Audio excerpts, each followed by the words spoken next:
May SSS number ka na pero hindi pa ito na-register online. Yan ang pag-uusapan natin sa video na to. Kung paano ito i-register online para magkaroon kayo ng user ID at password. Kaya tara, samahan nyo ko at panoorin natin ang video na to. Pero bago yan, sa mga hindi pa nakasubscribe sa akin, kayo na ang bahala. Unang gagawin natin, buksan lang natin ang mga search engine na ginagamit natin, kagaya sa akin Google Chrome, at pagkatapos i-type lang natin ang sss.gov.ph. And then dito i-click lang natin ang create a my.sss account or login. After that, i-click lang natin itong create account. At dito sa my SSS registration, hanapin lang natin ang member. So para ma-register ang ating SSS number online at magkaroon tayo ng user ID at password, kailangan natin pagdaanan ang 4 na steps na ito. So una, dito sa step 1 may makikita kayong choose registration preference. So i-click nyo na lang po ito. So para makaproceed tayo, dapat meron kayo kahit isa sa mga nandito sa listahan nila. So una is yung savings account number. So dapat po nakaregister yung savings account number sa inyong SSS account. For example, nakapag-loan kayo dati at nakaregister na yung savings account number niyo doon, pwede nyo pong gamitin yan as registration preference. Pero kung meron kayong savings account number at hindi naman nakalink sa inyong SSS account, hindi po pwede yan.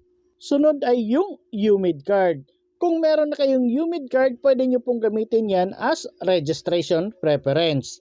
Next is yung employer or household ID. So pwede nyo pong itanong sa employer ninyo kung ano yung employer number nila sa SSS para yun yung gamitin ninyo as registration preference. Next is yung payment reference number. So for example, nagbayad kayo or naghulog kayo ng contribution ninyo at meron kayong nakuhang payment reference number, pwede nyo pong gamitin yan as registration preference. Next is yung date of loan.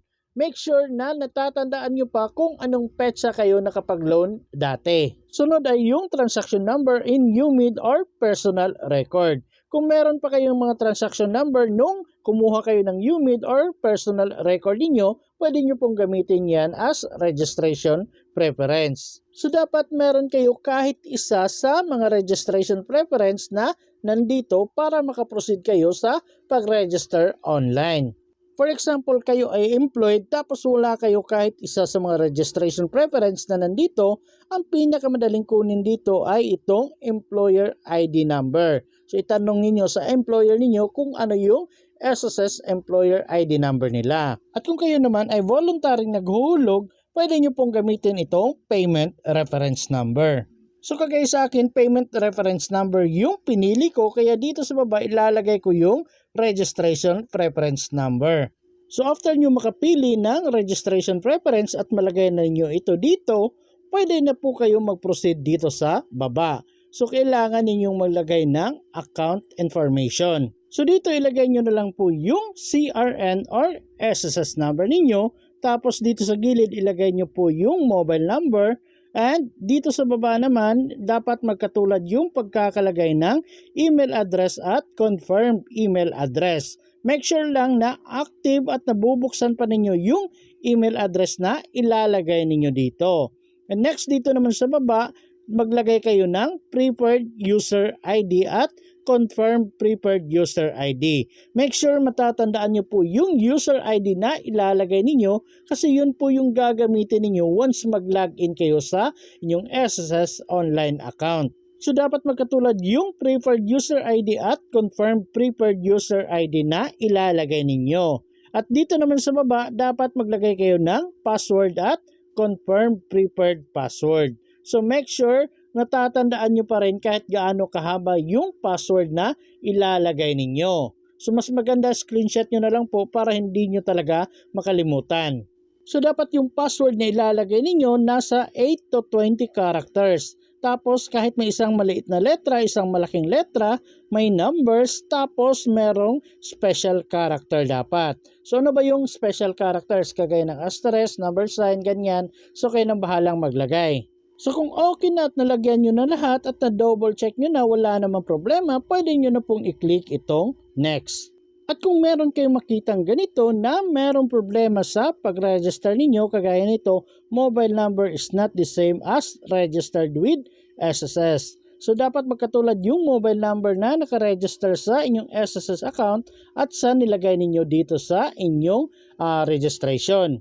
So meron ding mga nangyayaring ganito. You cannot register yet in your SSS website due to the current membership status.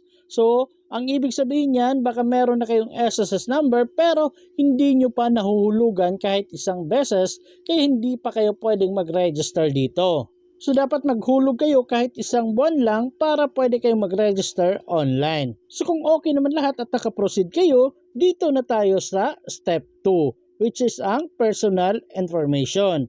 So dito kayo na bahalang maglagay ng last name, given name, middle name, extension name kung meron, pero kung wala wag nyo nang lagyan.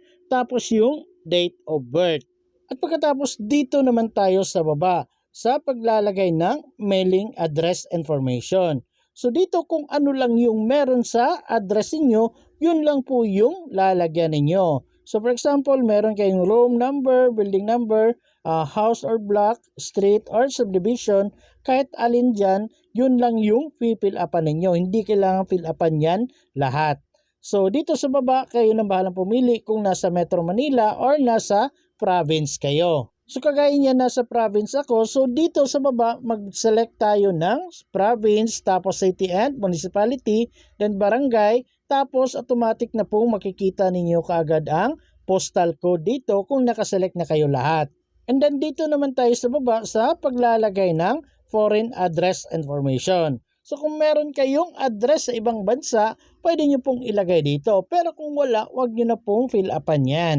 So double check nyo na lang po lahat yung mga information na nilagay ninyo. At kung okay naman at wala namang problema, pwede nyo na pong i-click itong next.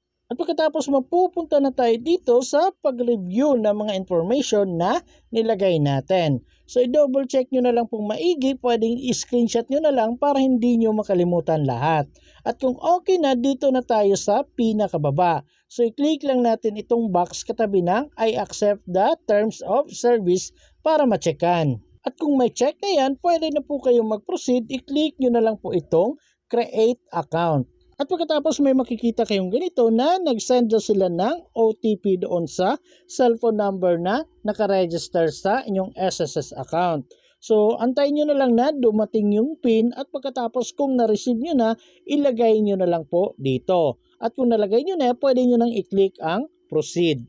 At pagkatapos kung may makikita kayong ganito na system error, ibig sabihin yan may problema po sa system nila or baka matagal kayo sa pag-fill up kaya nag-error yung system nila. So pwede nyo pong i-refresh yan at ulitin nyo yung buong process. Pero kung ganito naman yung makikita ninyo, your registration for My SSS Member Portal has been successful. So, successful daw yung pag-register niyo at pwede na po kayong makapag-login. So, pwede nyo i-click itong back to login. So, dito pwede nyo na pong ilagay yung user ID at password na ginawa ninyo kanina. Make sure na tama yung pagkakalagay ng user ID at password. So, i-double check nyo pong maigi lahat yan. At kung okay na at nalagay nyo na at wala namang problema, pwede nyo na pong i-click itong sign in. Pero kapag ganito yung lumabas pag-click niyo ng sign in, invalid user ID or password, wag nyo na pong uulitin kaagad guys. Mag-antay kayo ng ilang oras or kinabukasan na kayo mag-login para hindi po ma-lock yung account niyo. Kasi kung itatry nyo ng itatry at ganito palagi yung lumalabas, malalock po yung account niyo. So mas maganda mga ilang oras bago kayo mag-login ulit or kinabukasan na. Pero kung okay naman yung registration ninyo, may makikita kayong one-time PIN through SMS. So, i-click nyo na lang po itong Get PIN. At kung may na-receive na kayong OTP, pwede nyo na pong ilagay dito. Then, i-click nyo na po ang Login. And then, may makikita kayong Data Privacy Notice dito. So, basahin nyo na lang po lahat yan. At dito sa pinakababa, may makikita kayong I agree. I-click nyo na lang po yan. So, ganun lang kadali at makakapasok na po kayo sa inyong SSS online account. So, dito marami na kayong pwedeng gawin. Makikita nyo na po dito kung ilang months na yung contribution ninyo.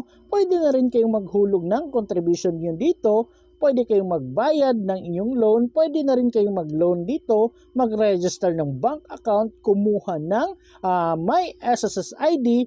So kahit anong gawin ninyo, pwede na po dito sa SSS Online.